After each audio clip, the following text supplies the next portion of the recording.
And we are live. Hey, Fab Squad, it's Dr. Jamie, your lifestyle pharmacist. And for those of you who may be tuning in for the very first time, welcome to Live with the Fab Squad.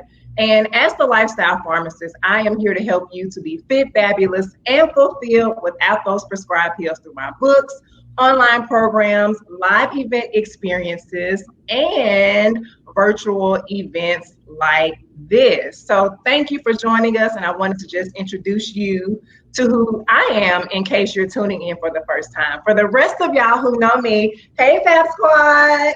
I'm so excited that we have a very special guest here with us this evening, Dr. Kimberly Brown. Hey, Dr. Kimberly, thank you so much for taking out time out of your schedule to sit down with me tonight. I really appreciate it. No problem. I appreciate you asking me. This is going to be fun. I haven't been on a Facebook Live in a while, so I'm sure it's just going to be like getting back in the saddle. So yes, just getting back on that bike. So introduce yourself to the Fab Squad for those who are meeting you for the very first time. So my name is Dr. Kimberly Brown. I am an emergency physician, or what most people know as an ER doctor. I'm originally from Milwaukee, Wisconsin, but now I am living not too far away from Jamie, right here in Memphis, Tennessee. And this is where I've lived, worked, and played for the last 5 years, and I've really been enjoying it. Wow. So what brought you to Memphis from Milwaukee? Ooh, that's a long story short, but I will say after medical school, of course, you have to complete residency. And so I went to undergrad in Nashville, and I really, really loved it. And so I was trying to get somehow back in the Tennessee, the South area, and I thought I was going to be in Nashville again. But I guess life and God and serendipity just kind of brought me back, or brought me to Memphis, and I absolutely love it. Oh, that's incredible. Great to hear that. So you are an ER physician, and so the ER is bursting at the seams with patients in many places. For those who are keeping up with the news broadcast, patients are everywhere in our emergency rooms across the country. And the same is the case here in Memphis. So there are some people, though, that are concerned about going to the ER. They are staying home because they are trying to physically distance themselves from others. And there's this idea swirling in some people's heads that going to the emergency room puts you at risk for contracting the coronavirus. So how can we convince and reassure those that are sitting at home, maybe nursing an ailment or needing to get some care for something, that it is indeed safe for them to go to their physician's office or go to the emergency room if necessary? Right. That's a really great point. And to that, I've actually personally seen where people have delayed their emergency care. And their problem could have very well been solved if they had come when they were actually in the moment and having it. So a few weeks ago, for example, I had a patient come in who had really, really, really bad chest pain on Friday night. Like when I tell you like super bad, she said it was like really, really bad. And it continued all the way through the weekend. It eased up some. And she finally went to urgent care on Sunday and was saying, hey, I'm having some chest pain. They did an EKG and they immediately saw that she was having a heart attack. For, of course, those of you who aren't medical, there's also some signs that we can see on an EKG that will show us like the time frame that has been gone on. Like if you maybe had some old heart attacks that maybe nobody picked up on, but we could tell by her EKG that this happened on Friday, and it would have been a much better outcome for her if she had come in then. But she told me, and I asked her, I was like, well, why didn't you come on Friday when this was so bad? She was like, I was just scared. I was trying to stay out of the ER, and they're telling us to stay out of ERs. Another patient that not myself, but a colleague had is someone that has stroke symptoms, and they came like 4 days later. They were weak on one side, they had difficulty speaking, they couldn't use one side of their entire body. But the type of stroke that they had, if they had come at least within the first 24 hours, definitely within the first 3 to 4, we could have given them a medicine to reverse those symptoms and hopefully help them to regain their function. So there are a lot of things that we are able to treat in medicine and that we know textbook bread and butter. We know how to treat it. It's been going on for some time, so we know how that problem works, and we have medications to treat it. COVID-19, unfortunately, is novel. This is new to everybody, and so it's only about maybe 7 to 8 months old. It's just like a little baby that we're trying to understand and try to figure out how it works. So I would encourage somebody to make sure that they're coming to the hospital, but don't be afraid of getting COVID-19, because we have, in every hospital that I have worked in, which I cover a bunch of different hospitals in this area, have implemented certain policies and procedures to make sure that we are making sure that patients aren't getting cross-contaminated if somebody possibly does have COVID-19. So for my example, one of the hospitals, or all of the hospitals I work at, you are immediately stopped at the front door. You're asked to put on a mask. You're provided a mask. You're asked to sanitize your hands, and you have a temperature scan.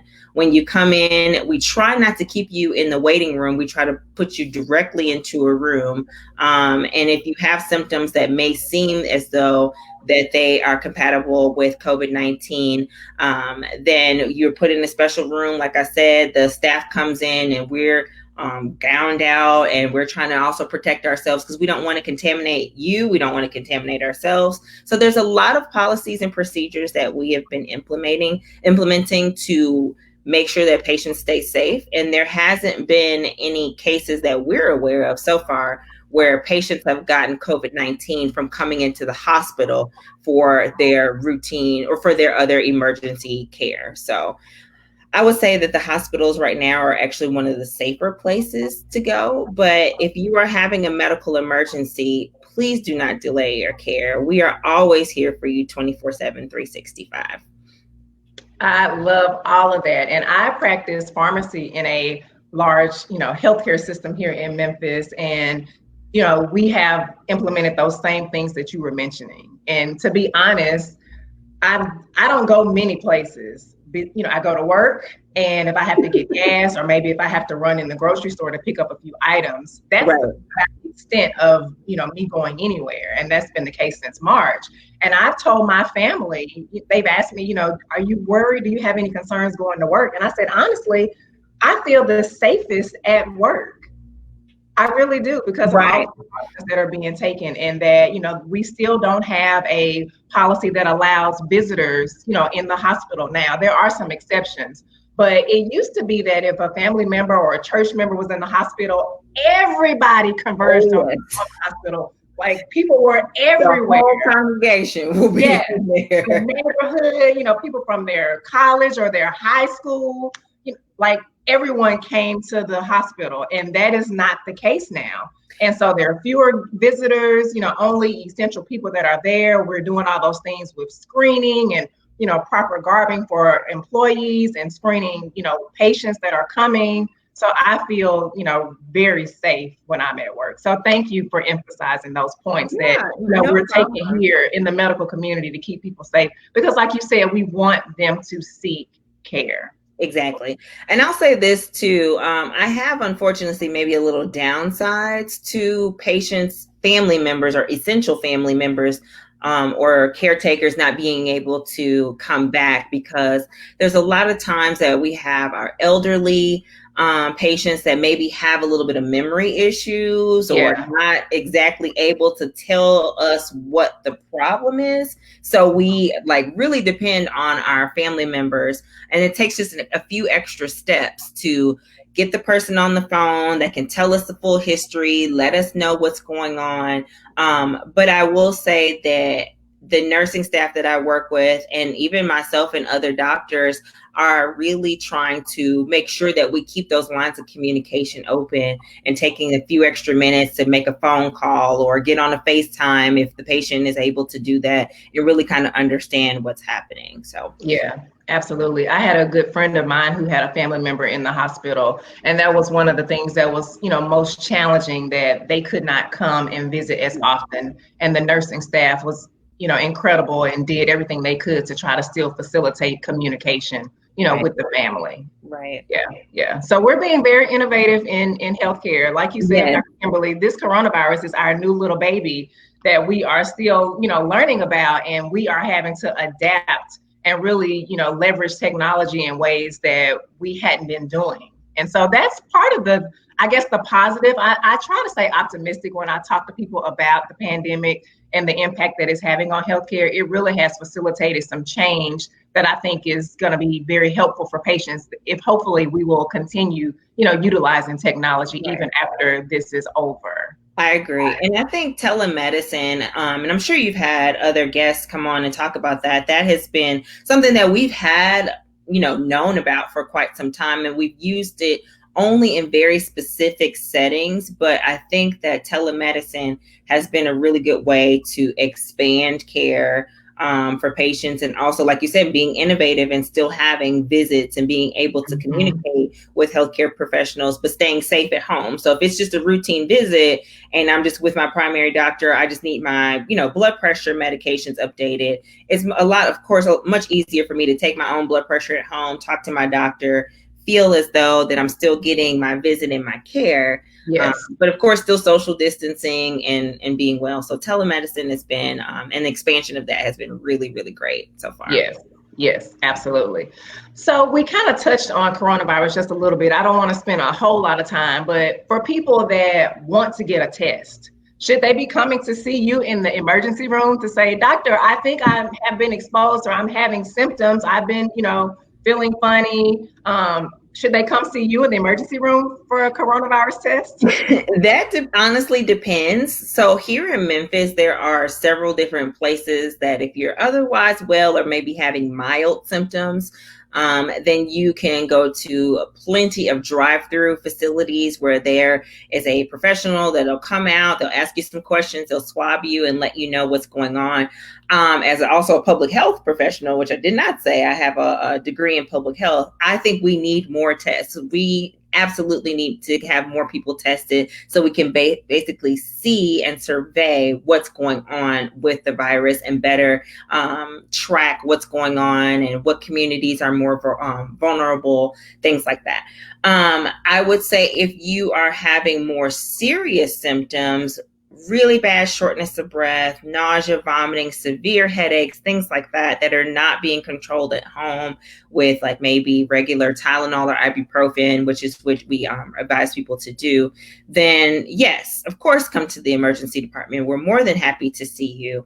In this area, we are asking patients to please, if you're thinking you're having symptoms of COVID-19, or you know that you're positive for COVID-19 and you feel as though you're having you need emergency assistance, then to please call ahead of time if you can, to let us know so we can make sure that we have the proper space for you. But other than that, then it will be fine regardless. If you just want to test, then I would say go to an area where, you can get a rapid test and then go about your way. You don't necessarily need to sit in the emergency department for that. But if you're having very severe symptoms and you need medical attention immediately, then yes, please come to the ER. Thank you for clarifying that. So here in Memphis, I practiced in Louisiana and New Orleans, and I practiced in Nashville and in Memphis. And, some of the trends are similar, depending on the makeup of the population in certain parts of cities. And where I practice here in town, we typically have a lot of people that use the emergency room kind of as like their primary care. Right. Whether they don't have a PCP that they, have a relationship with, and many people present to the emergency room in a medical crisis, many times things that are maybe even undiagnosed, things that they're unaware of. So couple that on top of the pandemic, just kind of walk us through like a day in the life of you and your colleagues and all the amazing nurses and support staff in the emergency room. Because there's some people that still think that this coronavirus pandemic is a political hoax. Some people still don't believe. So can you kind of illustrate, and paint the picture of what it looks like inside of the ER right now for you all? That's a big question. So right now, where I work, volumes, meaning the amount of people that are coming to the ER, have increased. So what I think I've seen more so since the pandemic started back in March, we saw a severe drop in the amount of patients that we saw. And honestly, the people that were there were extremely sick and should have probably been there a few hours before. And that was like that for April, May, and a little bit last month in June. This month, as we're getting, of course, more comfortable with the pandemic, I think the volumes have significantly increased. So I worked last night actually, and it was busy. Like there was a lot of people with complaints that really did not need to be in the ER, which honestly looks more like what happened, like you were saying, before the pandemic. People are coming for things that could really have been in urgent care or at a primary doctor's office if they had one, mixed in with some more critically ill patients as well. There's a question that I wanted to address. There's a Wanda Burnett that said, can the virus be found in blood work? Not specifically, Miss Burnett. It's not like I can just run a test and say that, yes, you definitely have COVID-19. That's diagnosed with either a swab in your nose or a throat swab. But there are some things in blood work that I can see that will make me think that you probably do have COVID-19. There's just different things, and I can list them off. I don't know if you're medical, but sometimes people have an elevated D-dimer, low procalcitonin. Some of their blood cells, white blood cells, will be low. There's a combination of things that we are seeing that is common in COVID-19 patients that I am able to kind of add some blood work on to help me further increase my suspicion or decrease my suspicion. So, for example, Miss Wanda, I had a lady last night that she just kind of complained of everything. Like it was weird. It was just weird. It wasn't directly like I have fever, I have chills, I have shortness of breath, I have this.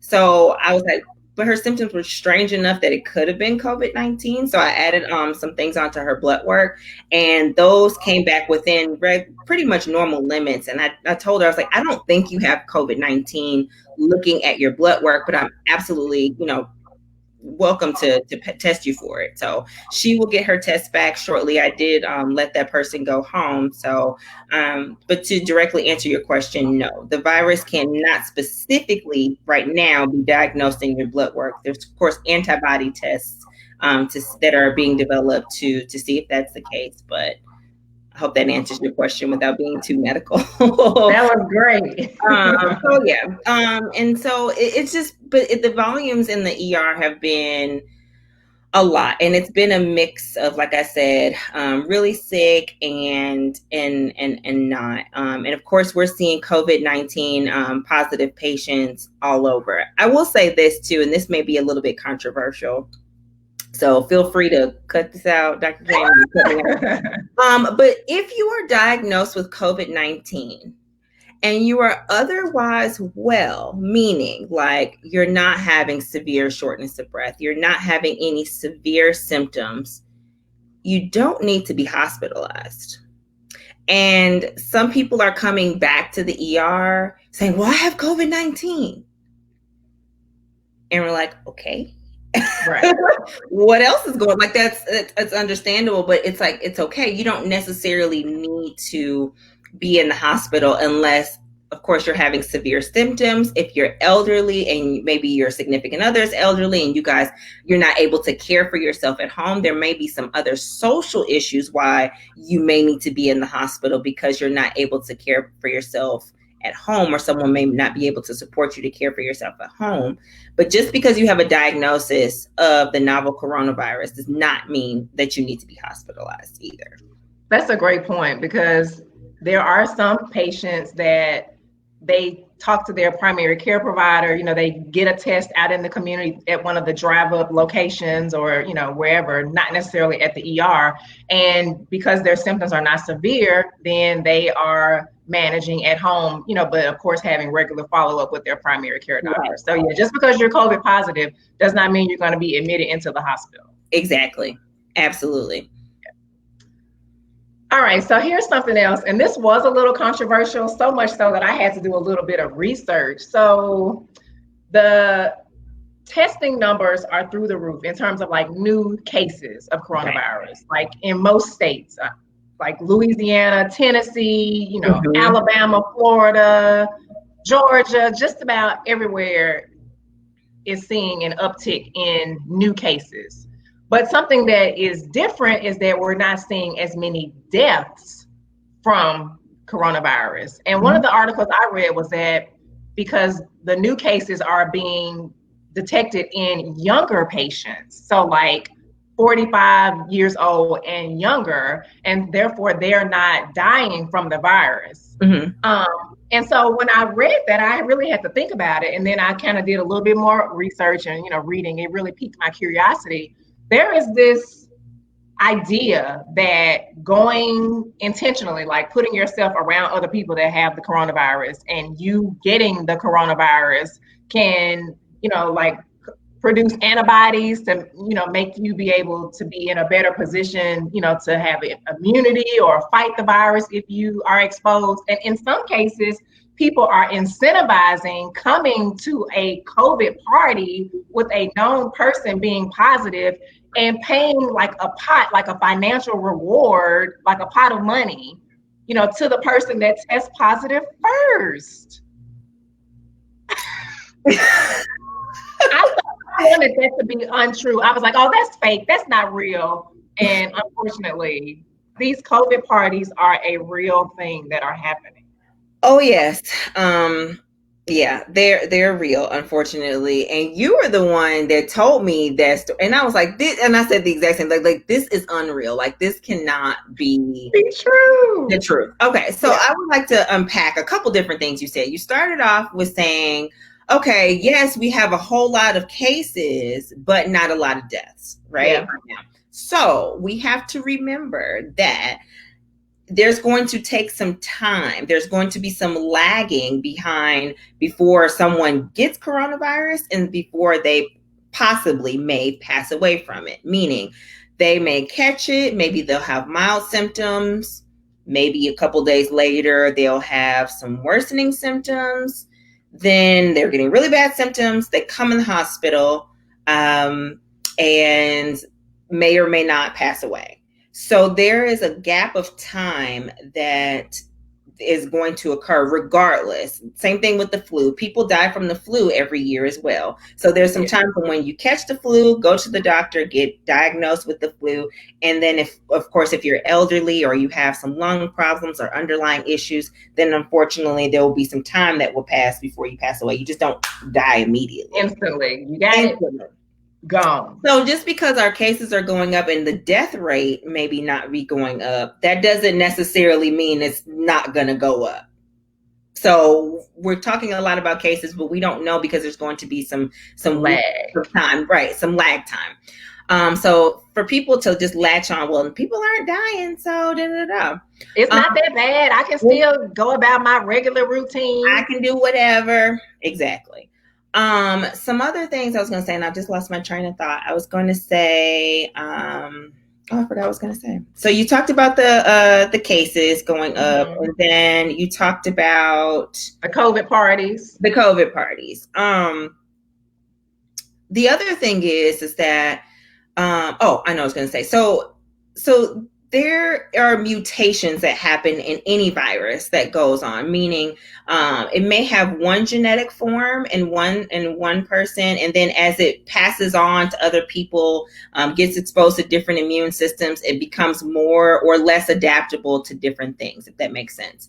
So I was listening to something, and this makes perfect sense, that maybe the more virulent strain possibly has already occurred because all of the patients that had the more virulent or the worst version of the novel coronavirus have passed away. So what will pass around is maybe the less virulent or less potent version.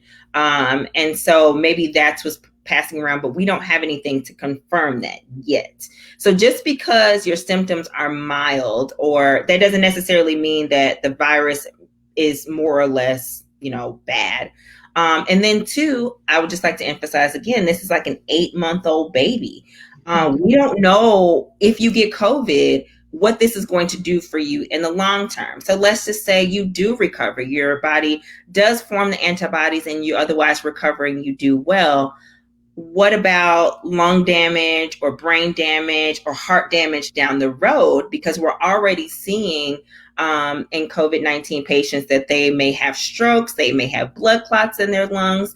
In children, they have this inflammatory syndrome that is really, really, really, really scary and sad and crazy to watch for a little child to go through. So we don't know what the long-term effects of that are. And especially if anyone recovers after they've been on a ventilator, that's already going to cause long-term damage to the lungs. So we are putting a lot of emphasis, or people, I think, non-medical people are maybe putting a lot of emphasis on, well, it's not that bad, but we don't know. And so why not just go ahead and protect yourself and be very vigilant now, because you just don't know. I might be 22 years old, college and partying, but what if we find out later on down the road that this causes severe lung damage and you're 32 years old and you have to use oxygen? Just throwing a example out there. I'm not trying to be doom and gloom, but at the same time, we have to use checks and balances. And so for people to be intentionally exposing themselves to the virus and for financial reward, I just think that's very selfish, and it's very uneducated, to put it very nicely, to do so, because you just don't know how that's going to affect you or anyone else around you. So you may feel fine, you may be asymptomatic or mild symptoms, but what if you go over to your mother's house that has COPD? Or what if you go over to grandma's house who recovered from breast cancer a couple of years ago? And you just don't know how your body is going to affect other people. So you just have to be mindful of that. Yeah. And that's one of the things that has been, I think, bothering me the most. I've really been struggling, with the fact that people are not considering others, even with wearing masks, even with not congregating and going to large gatherings. People are still hosting, planning, attending large gatherings. And while, to your point, Dr. Kimberly, while, the person may feel fine, they may have mild symptoms or be asymptomatic, there are entire families that live in a multi-generational household. So there are babies, the grandkids are there, mom, dad, even great grandparents in some homes, all live together. And I know that I couldn't live with myself in the guilt if I, was out here just being reckless and then going to visit my family and my grandmother contracted coronavirus, and I was asymptomatic, or my mother or my aunt or my dad. So we really have to think about others. Right. And that's the thing that I struggle with that every time I turn on the news and I see somebody, going off on somebody, acting crazy in a store about a mask, or, pulling out a gun and confronting someone about a mask, or breaking up a gathering. Right. I'm struggling with that. Right. I think we need to really go back to trying to harp on the messaging that we had at the beginning of the pandemic when it was hard for people to really stay at home, and it's still hard to social distance, but we need to really remember that we are all in this together. Like, this is not just the doctors and the healthcare professionals over here are dealing with this, and Black people only are over here dealing with that, or Hispanic people or Native American people are only dealing with it. This is an everybody issue across the entire globe that can possibly be impactful for. So we're just all in this together, and it just takes just one moment to just put on a mask. If you have to go out and about, put on a mask. If you are going to a place of business, ask them what their COVID-19 policies are. What do they prefer that you do? And there's a lot of things that are open, at least in our area, Dr. Jamie, like there's hair salons that are open, there's things that are open. But I know my hair salon, my stylist is like, look, first of all, you're going to sign something that, there's a waiver that says, do not come in here if you have symptoms. And she requires that we wear masks. And immediately she takes my temperature. I walk in, I wash my hands. I have a mask on during my entire service, and so does she. And so she tries to minimize the amount of people that come into the salon. I have to wait for my appointment outside in my car. She will tell me when she is ready to receive me. All of these minor little things, it may seem like, oh, why are you doing that? Yeah, right. I understand why. And especially as a physician coming into her, I'm also mindful of myself, making sure that I'm being a good example from other clients. I'm not going to go in Walmart like, well, I'm not wearing no mask. Exactly. So, right. Because people are always watching. Exactly. And so I want to, practice what I teach. I want to do the things that I am educating and asking other people to do, right? Exactly. And so I just want to, shout out to all of the small business owners, all of the hairstylists and the, manicurists. A lot goes into making women and men, look like the best versions of ourselves, right? With the grooming and the pampering. And so thank you to everyone that is adhering to the recommended guidelines for keeping yourself, your staff, and your clients safe when they get their services, because everyone is not doing that. There are some that are still not. So thank you to those that are. Absolutely. Jessica, which happens to be one of the nurses I work with, said, "Hey, Jessica, I'm hearing, quote, all these surgical and cloth masks don't work anyways. So why wear it? What are our thoughts on this?" Well, we know that not wearing a mask doesn't work. We know that for sure. 100% of the time, if you don't have on a mask, then just like we're talking right now, droplets are coming out of our mouths. And when you're around people, droplets come out. When you cough, when you sneeze, when you laugh, if you yell, and that is the way the virus is spread from person to person, through droplets. And if you have on a mask, it decreases the droplets that you are putting out and those that can even make contact with your nose and your mouth, right? And so there's even some data out there where, because now in the hospitals, we're wearing face shields and goggles. If you can't, if some people can't wear the face shields, there are, exceptions, but eyes even are being recommended to be covered in healthcare settings, because droplets can still access your eyes. So cloth mask, surgical mask, if it's a scarf, it's a bandana, something covering your nose and your mouth is better than nothing. Agreed. Emphasis on nose and mouth. Oh my gosh. Yeah. People with the mask just over their mouth and all their nostrils just exposed. It's not funny. I'm sorry. Mask over your nose. There's an image or GIF that's going around that it has a cartoon drawing of like wearing a mask with under your nose. It's just like wearing your underwear like halfway down. I thought that was the best way to look at it. And I want to share it, but I have some very Christian people on my page. So You don't want to be offensive. I don't want to offend anybody, but yes, you just need to make sure that you're covering your nose and your mouth, because you can also inhale, of course, with your nose as well. So Yeah. want to be very safe with that. Great question, Jessica. So we mentioned when we first started, since the title of this episode is, and let me put it back up for those that might be hopping on now, we are talking about medical emergencies can't wait. And so we kind of touched on it just a little bit when we first started talking about stroke symptoms and, heart attacks, people paying attention to those symptoms and not just staying home and because they're fearful for coming to the ER. So besides heart attacks and strokes, are there any other things that we want to emphasize to people that absolutely can't wait? I know here in Memphis, especially in the summer months, there are asthmatics is our challenge. The pollen count, there's just so many things, environmentally that heighten the likelihood of asthma attacks for those that, have respiratory issues. So are there some other things we want to throw out there to make sure people aren't just waiting around, or I don't feel good, I'm gonna just go lay down, maybe I'll feel better tomorrow, and there may not be a tomorrow because you are having a medical emergency and you did not take action? Absolutely.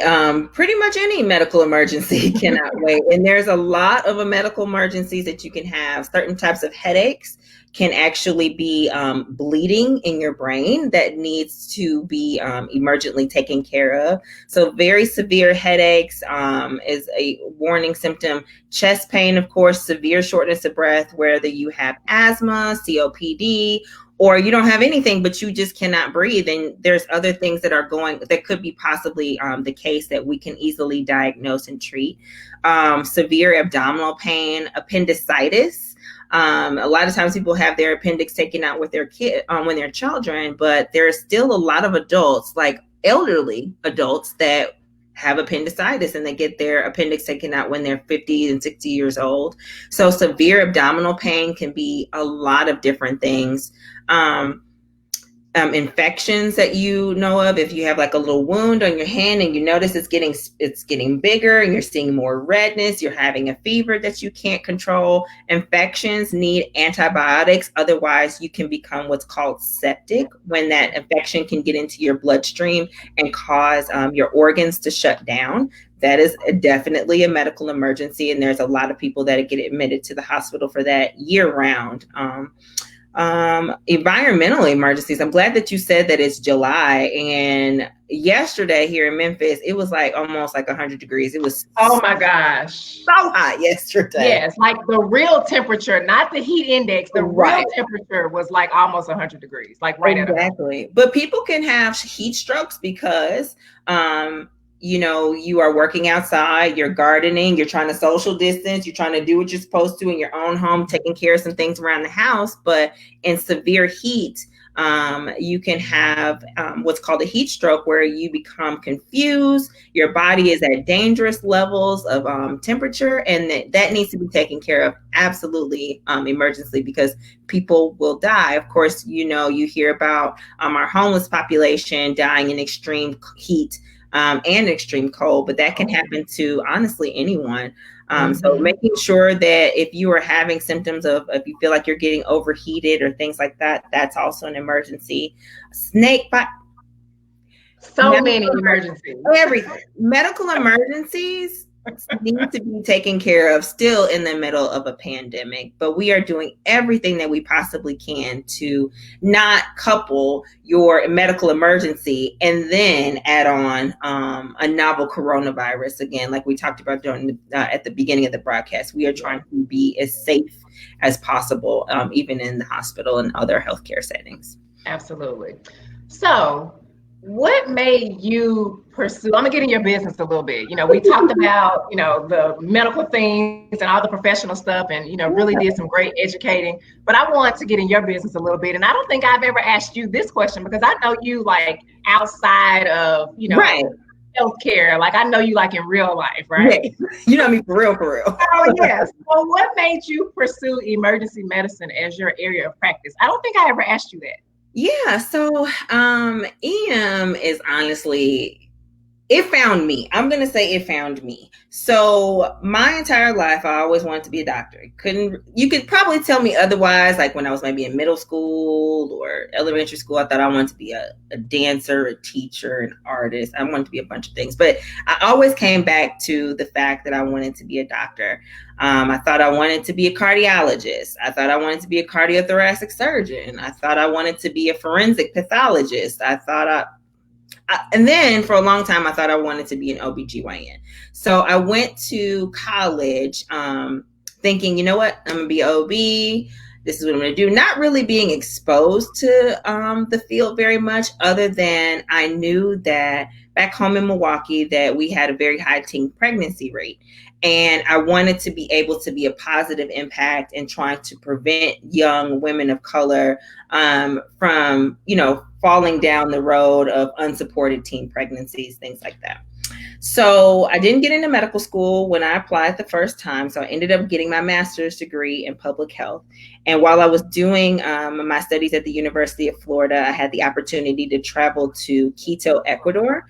And it was basically like a pre-med thing. We were able to shadow doctors in the healthcare system there. I learned some medical Spanish. It was really, really cool. So the last week I was there, they put me in accident and casualty. And I was like, what the heck is an accident and casualty?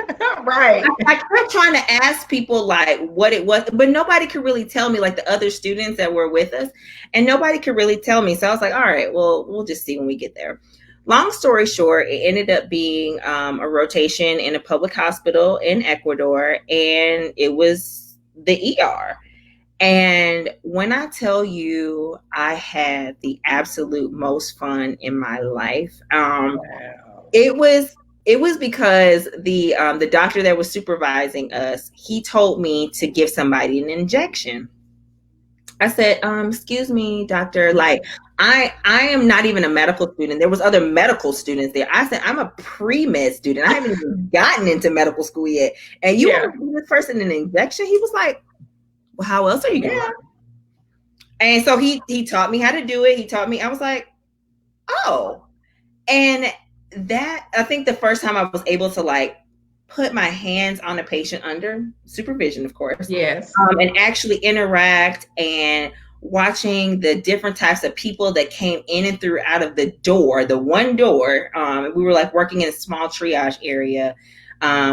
I just was amazed at how the doctor, and there was a student doctor with him, and they were just so facile and going between a pregnant woman and an elderly man and a kid. And it was like they knew how to do everything. Everything. Uh-huh. Wow, this is dope. Like this was the coolest thing I had ever seen. I was like, is there like an equivalent of this in the United States?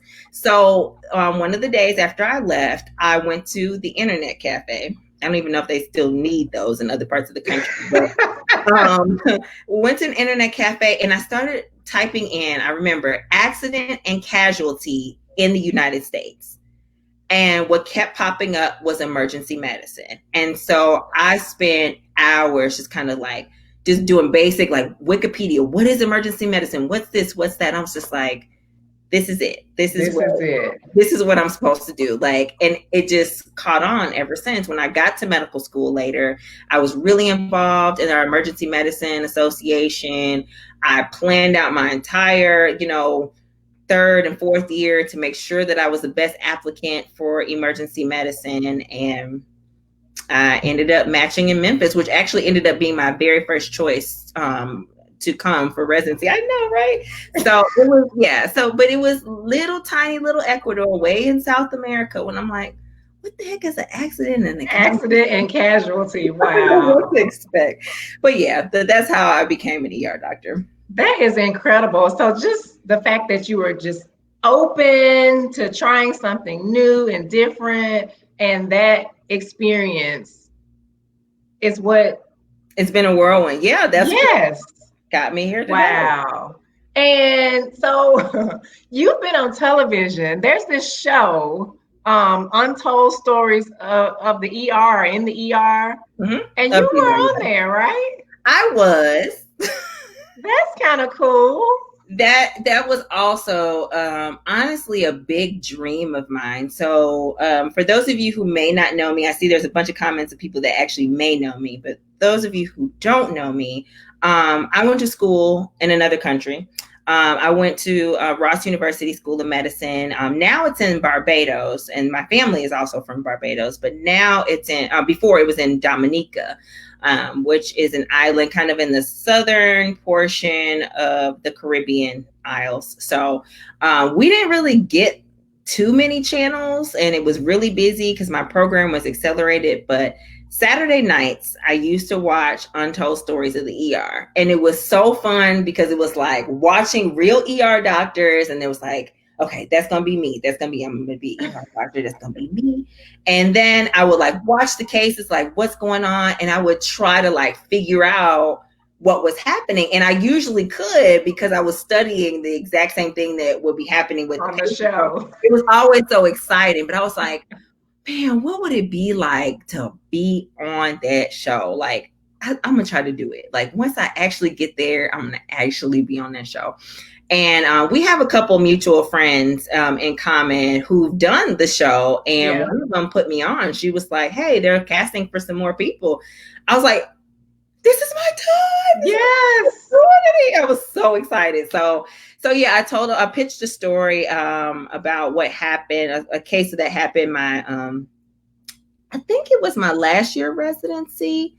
I'm not sure when it happened. I can't remember if it was late second year or early third year. I don't remember, but they loved it. It was a real case. Yes. Oh, yes. So the things on the show are real. This is not like fake stuff. All of the cases are real. They will change, of course, patient identity. So they add, and then they'll add a couple of more details to make it dramatic. But the actual medical, what happened is actually legit. Real. Okay. So yeah. That is so cool. Yeah, it was really, really, really, really, really, really fun. And they flew me up to Canada. Like we had a whole, it was a cast, and like I was like the star for the day. And I remember some of the extras asking me, they're like, "Are you an actress?" No, I'm a real doctor. I'm a real doctor. Yes, they're like, "You're a real doctor." Wow. I'm like, yes. That's awesome. That is awesome.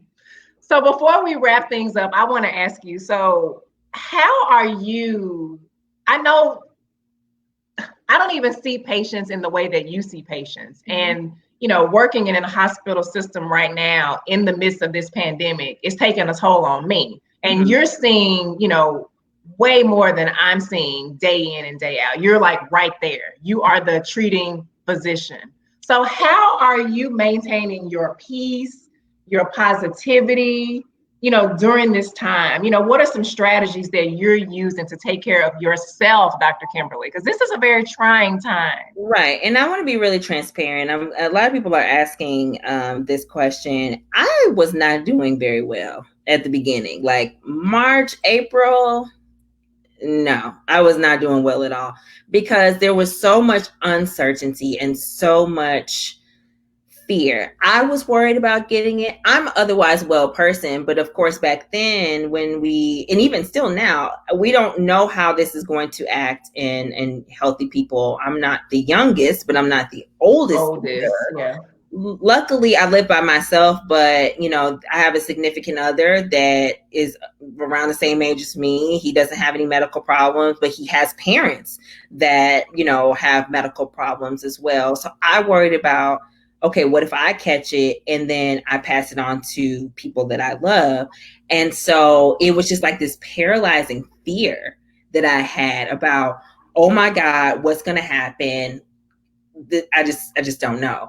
And so it was a lot of honestly crying, staying at home alone, praying, talking to other people about it, being honest about what I was feeling as a healthcare professional that got me through that. And so I want to thank my friends and of course God and all of that, because it was very difficult. And I read a piece at the beginning of the pandemic. This ER doctor wrote, it's like, I'm an ER doctor. I'm probably going to catch COVID. And I'm like, ooh, that's a good point. And I think that kind of set me down that path of like an anxiety. But I'll say now, as we have learned more about this baby that we call COVID-19, as it's grown, developed, we've learned more about it, we've seen how it's spread. It's a disease to be respected, to be honest with you, because at the beginning we thought it's causing pneumonia. It's really causing severe inflammation, and a lot of times it affects the lungs, but it affects a lot of different things. So as we realize what all it can do, I think we have been, as a medical community, a little bit more what would I say, maybe more, I guess, like, respectful of it and really understanding what it can do. So how I have really processed my feelings is writing has been pretty therapeutic for me. I was a part of a book with a group of other physicians, some emergency medicine and other specialties, called The Chronicles of Women in White Coats 2. They had a group of doctors that wrote a book a couple of years ago, and we are the second group of doctors to do the second iteration. But we decided to honor and respect the moment that we're living in by talking about our perspectives of the pandemic as well. And so that honestly was very therapeutic for me. And I'm honestly just trying to stay really close to the people that I know have the best in mind. They don't understand, and they don't necessarily need to understand every single little thing that I do to protect myself and try to protect patients, but they are very supportive of me. And so keeping them close has been really, really important. I'm also really active in some community organizations here. And so getting busy doing other things, trying to step away from thinking about COVID-19 and all the time. Yeah, it's been really helpful to focus my efforts on some other projects and try to make that anxiety go into a more creative force as well. So it's really much better now. I really don't watch the news. I haven't been a news watcher anyway. I am very much of a person that will listen to podcasts, and some of my favorite news podcasts were doing a lot about COVID-19. Of course they were, but turning things off has been super productive. And before we jumped on, of course I was telling you, girl, I've been watching 90 Day Fiancé. Yeah. That's what has been getting me through reality TV, junk TV, being creative, trying to put some positivity back into the world, not necessarily listening to the constant barrage of things. Not that I'm ignoring it, but also kind of just compartmentalizing things and knowing when I feel like my anxiety or my depression or fear may be getting out of control, when it's time to shut it off and go do something else. Like maybe I'll go back to work or take a nap or go for a walk or do something else to kind of really diffuse some of those feelings is how I'm dealing with the pandemic. I love that. And thank you for being so transparent and, sharing some real things that a real person who also happens to be a real Black female ER physician is doing in her life, to navigate this time, to cope, to turn things off, take a break, shut things out, surround yourself with positive people, do other things, use those creative talents and, that other part of the brain. Those are things that all of us could, pull something from. So Fab Squad, you heard it here. You don't have to sit in front of the television and consume all the news, every program that comes on, every breaking story, every alert on your phone. It's okay to take a break. You have to protect your mental as well as your physical body. And so a lot of things that we consume in terms of information can be overwhelming for us and, cause feelings and anxiety and a lot of fear. All right. So we want to operate based on facts and not fear. So Dr. Kimberly, I thank you so much for your time. And, we're live in front of everybody, but, I know we'll, catch up and kiki on the phone or, we can't get together in person right now. I'm not really going out. You're not really going out either. But I'm just so glad we had a chance to get together. Thank you so much again for having me on. And I don't know if we have someone else. Let me answer one quick question. One more question? Exactly, okay. Yes. Sandra Johnson said, when you are wearing a defibrillator and your breath is short anyway, right, how do you know when you're struggling more to breathe? Okay. So some of the ways that I ask people if they're short of breath is that if it takes you a long time, if you have to stop multiple times to get through one sentence, if you're noticing that you're short of breath walking from maybe your bedroom to a bathroom, up or downstairs, you're getting winded more easily. Those are signs of course, shortness of breath that may be, just not out of the ordinary. Just not everybody's just sitting here like, right. But when they exert themselves, that's when they may be experiencing some shortness of breath. So those are some of the ways that I ask people, have they been short of breath, if that makes sense. So if it's different, if they're seeing an increase in difficulty with doing things that they previously had been able to do with ease, and now they're struggling to even breathe doing those things. Right. If you could go outside and walk around the block and it would be like no big deal, but now you have to like stop halfway through, you're short of breath. You're short of breath. So perfect. Way to be so thorough, doctor. Thank you. You're welcome. Thank you again for having me, Dr. Jamie. I really, really appreciate it. I'm glad we were able to get together and do this. But please, like I said, everyone, if medical emergencies cannot wait, remember the title of this talk. So if you feel as though that you are having a medical emergency, please do not delay your care. Please don't try to sort it out or worry about the pandemic. Let us make sure that you are safe, and then we can always go from there. But your medical emergency cannot wait. All right, Fab Squad, thank you all so much for tuning in. Hopefully you will share this broadcast with the people that you love who couldn't be here. Maybe they are at work or they have another obligation in this moment, but sharing is caring, and bringing, experts in front of you is something that I am very intentional about. So for those of you who have family members, friends, coworkers who can benefit from this information, help Dr. Kimberly and I spread this message about medical emergencies not being something that can wait even in the midst of this pandemic. So share this broadcast. I'm Dr. Jamie, your lifestyle pharmacist. And until next time, bye, Fab Squad.